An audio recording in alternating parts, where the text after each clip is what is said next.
या मालिकेच्या आजच्या भागात आपण पाहणार आहोत लीला आणि दुर्गा या दोघींपैकी घरामध्ये कोण राहणार हे ठरवण्यासाठी पुन्हा एकदा जहागीरदारांच्या घरामध्ये मतदान होते। प्रत्येकजण त्यांना जी व्यक्ती घरात हवी आहे त्या व्यक्तीचं नाव चिठ्ठीमध्ये लिहितात आणि ती चिठ्ठी एका बाउलमध्ये टाकतात। मात्र हे सगळं सुरू असताना दुर्गा रागातच लीलाला म्हणत असते की त्या दिवशीच मतदान झालं होतं, सगळ्यांचं काय मत आहे हे तुला कळलं होतं, पण तरीसुद्धा तू मुद्दाम आज हे सगळं घडवून आणलं ना। प्रमोद आणि विराजला मदत करून त्यांच्या डोक्यात पुन्हा मतदान घेण्याची कल्पना भरवली, तुला हे सगळं करायला लाज वाटली नाही का? तर लीला म्हणत असते की मी असं काही केलेलं नाहीये, मात्र एक गोष्ट लक्षात ठेव, माझ्या एका चांगल्या कामामुळे एजंटनी पुन्हा मतदान घेतलं तर मी खरंच जेव्हा त्यांचं मन जिंकेल तेव्हा काय होईल। आणि ते ऐकून दुर्गा रागातच लीलाकडे बघू लागते। त्यानंतर मतदान पूर्ण होते आणि मग किशोर पुढे येत त्या बाउलमधून एक एक चिठ्ठी काढत ती वाचू लागतो।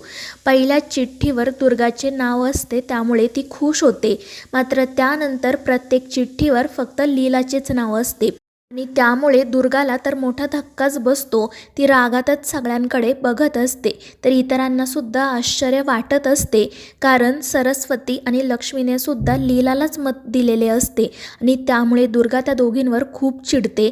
ती लक्ष्मीला म्हणत असते की लक्ष्मी तू का वागलीस असं, तुला माहिती आहे ना ही मुलगी कशी आहे ते। पण त्यावेळी प्रमोद लक्ष्मीला म्हणतो की दुर्गा वहिनी काही बोलल्या ना तरीही तू लीलाबद्दल वाईट बोलायचं नाही आणि त्यामुळे लक्ष्मी गप्प बसते, पण ती मनाशी म्हणत असते की वहिनी मला माफ करा, मात्र यांच्यामुळे मला लीलाला मत द्यावं लागलं। त्यानंतर दुर्गा सरस्वतीला सुद्धा या सगळ्या गोष्टीचा जाब विचारते, तर ती घाबरून मनाशी म्हणत असते की वहिनी लीला कशी आहे हे माहिती आहे मला, पण आज फक्त तिच्याचमुळे माझा बेबी घरात आहे आणि त्यामुळे मला तिला मत द्यावंच लागलं।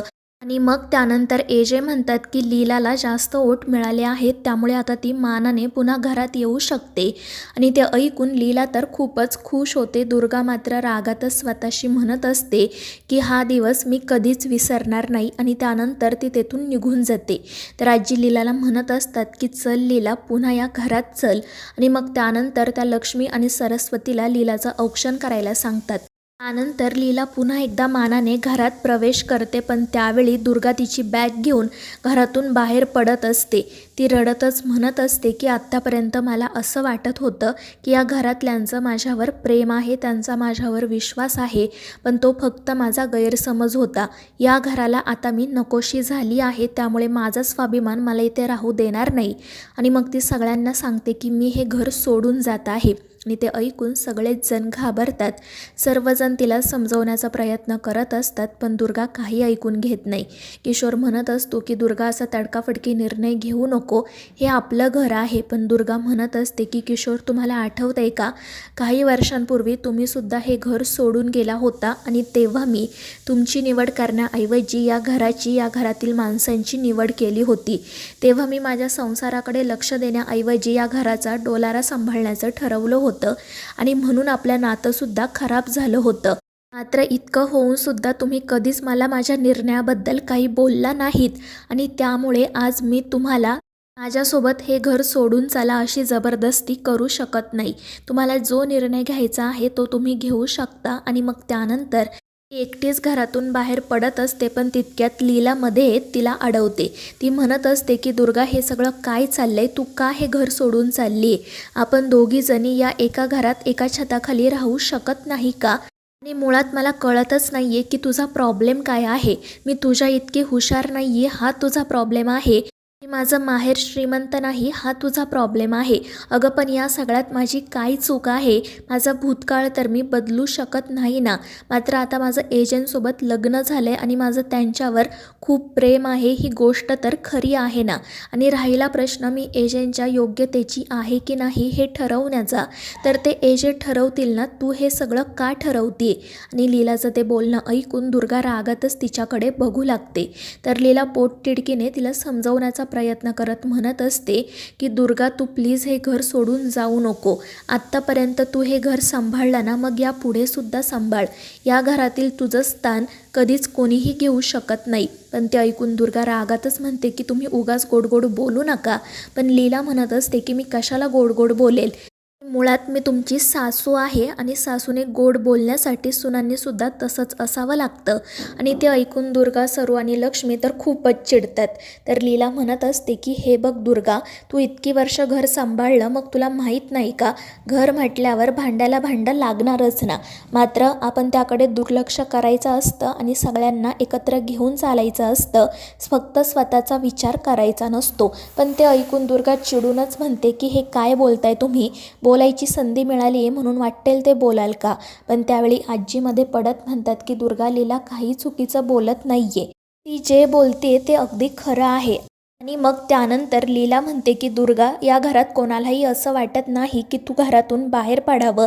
आणि मग ती सगळ्यांनाच विचारते, तर सगळेजण म्हणतात की दुर्गा वहिनींनी घरातच राहायला हवं. आणि ते ऐकून लीला म्हणते की बघितलं ना, मुळात आपल्या दोघींपैकी कोणीतरी घरातून बाहेर पडावं हा विचार तुझ्या मनात आला होता, माझ्या नाही. आणि आज जी काही वोटिंग झाली ती मी घरात परत यावं की नाही यासाठी होती, तू घर सोडून जावं की नाही यासाठी नाही.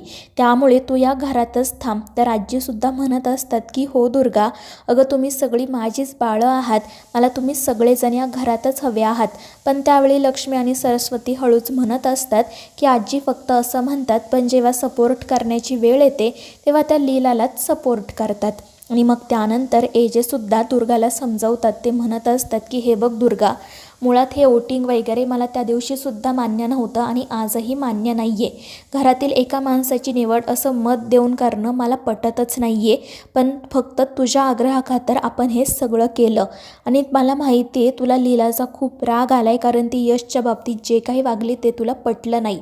पण मला एक सांग, आपण तिच्यापुढे दुसरा कोणता पर्याय ठेवला होता का? नाही ना.